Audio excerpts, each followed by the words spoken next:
Vincent Kompany says football boardrooms are a hotbed of inequality. In new FIFPro anti-racism report, the research center is part of FIFPro's new plan to protect, support and champion players, with the game relying on the likes of the FAIR network in Europe and the UK's Kick It Out organization to track incidents of racist abuse. FIFPro says the lack of a reliable global database makes effectively tackling racism in football an even greater task.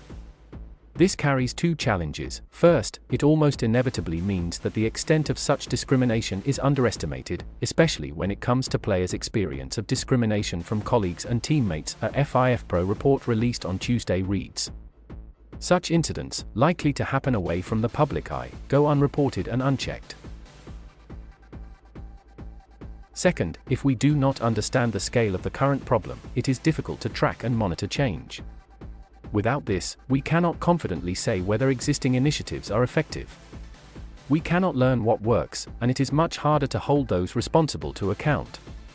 As well as the union making a financial commitment for the idea of an independent research center, FIFPro would provide legal representation to players that decide to protest, connect players with football's governing bodies to allow them an input into anti-racism measures, and put together a task force to address UEFA's three-step protocol.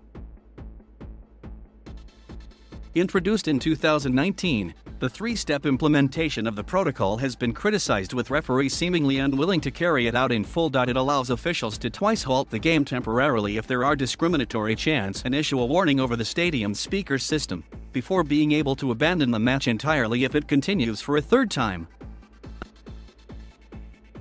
So far, no matches have been abandoned despite several reaching the first or second step. FIFPro says it would also like to provide regular opportunities for players to come together and relay their experiences of racist abuse, as well as provide them with support and help educate football organizations in dealing with discrimination.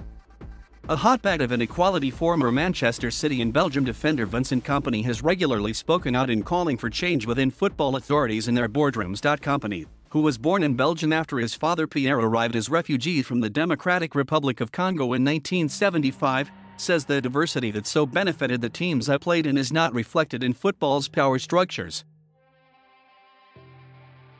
"Football has given me so much," Kompany writes. "I've seen the world, experienced new things and met some incredible people. I've been lucky enough to play alongside footballers from more than 50 different countries and 6 continents. This, and growing up in a multicultural household and neighborhood, has taught me to value the experience and viewpoints of others. It has shown me how powerful it is to learn and share ideas with people from a range of backgrounds in an inclusive and collaborative environment. And it has demonstrated to me that greater diversity leads to better and fairer decision-making. Sadly, this thinking has not yet found its way into football. Take the boardrooms of football clubs.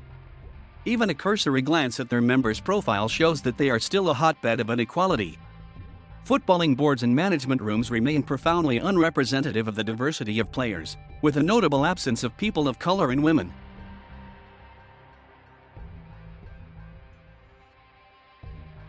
Thank you for watching. Please subscribe.